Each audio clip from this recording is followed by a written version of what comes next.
नमस्कार, आप देख रहे हैं सिटी पोस्ट लाइव और मैं हूं आपके साथ हर्षिता प्रताप सिंह। पहले प्रशांत किशोर को और अब बिहार के चर्चित शिक्षक खान सर को भी पटना हाईकोर्ट की ओर से लीगल नोटिस भेज दिया गया है। ऐसा क्यों हुआ है, ये भी हम आपको बताते हैं। प्रशांत किशोर के बारे में आप जानते हैं, लगातार 10 दिनों से आमरण अनशन पर हैं।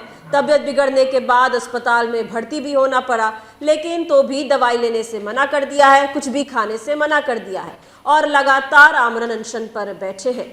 लेकिन प्रशांत किशोर हो या फिर खान सर, सबका एक ही आरोप था और वो ये था कि बीपीएससी में जो परीक्षाएं होती है उसमें ज़बरदस्त तरीके से अनियमितताएं होती है, घूस लिया जाता है और जो सीटें होती हैं, जो पद होते हैं, वो लाखों करोड़ रुपए में बेच दिया जाता है। अब इस पूरे मामले को लेकर जहां एक और प्रशांत किशोर को पटना हाई कोर्ट की ओर से लीगल नोटिस भेजा गया है, वहीं दूसरी ओर अब ये लीगल नोटिस खान सर तक भी पहुंच गया है और खान सर से भी जवाब मांगा गया है कि आखिर आपने बीपीएससी आयोग पर इतने बड़े आरोप लगाए हैं, गंभीर आरोप लगाए हैं, तो फिर इसके सबूत भी पेश करिए। और साथ ही साथ खान सर ने ये बयान देते हुए जिस भाषा का प्रयोग किया था, उस भाषा को लेकर भी इस लीगल नोटिस में बात कही गई है और कहा गया है कि गंभीर आरोप लगाने के साथ साथ अभद्र भाषा का भी प्रयोग खान सर की ओर से किया गया है। खान सर को लीगल नोटिस भेज दिया गया है और अब उनसे जवाब मांगा गया है। बीपीएससी अभ्यर्थियों का आंदोलन लगातार बढ़ रहा है। जब परीक्षा से पहले भी धरना प्रदर्शन करने बीपीएससी के अभ्यर्थी उतरे थे, तब उन्हें कई शिक्षकों का साथ मिला था। गुरु रहमान खान सर जैसे शिक्षक पटना की सड़कों पर उतर आए थे अभ्यर्थियों का साथ देने। और जब परीक्षा हो गई, पटना के बापू सभागार में जमकर बवाल हो गया।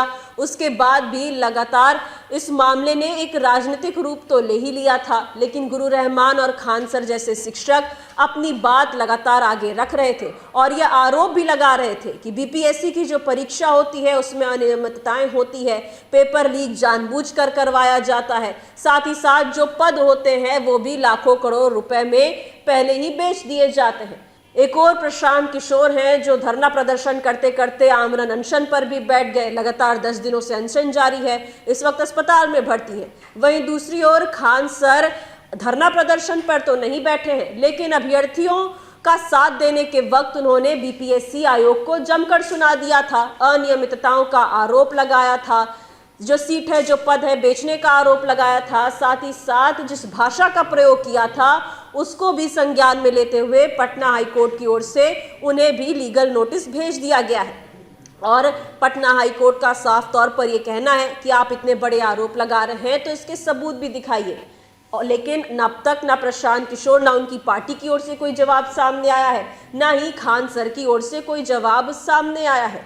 लेकिन ये माना जा रहा है कि अगर खान सर, अगर प्रशांत किशोर जिन सबूतों की बात कर रहे हैं वो पेश नहीं किया जाता है, तो क्या इनकी बात पर भरोसा किया जाएगा?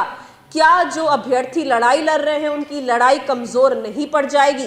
क्या ये नहीं कहा जाएगा कि आरोप तो लगाए लेकिन सबूत नहीं दिखा पाए और आरोपों को बेबुनियाद भी ऐसे में ठहराया जा सकता है? तो प्रशांत किशोर हो या फिर खान सर, अब इस पूरे मामले में क्या जवाब देते हैं, क्या बातें सामने रखते हैं, ये देखने वाली बात होगी। फिलहाल इस खबर में इतना ही। आप आगे की खबरों के लिए देखते रहिए सिटी पोस्ट लाइव। धन्यवाद।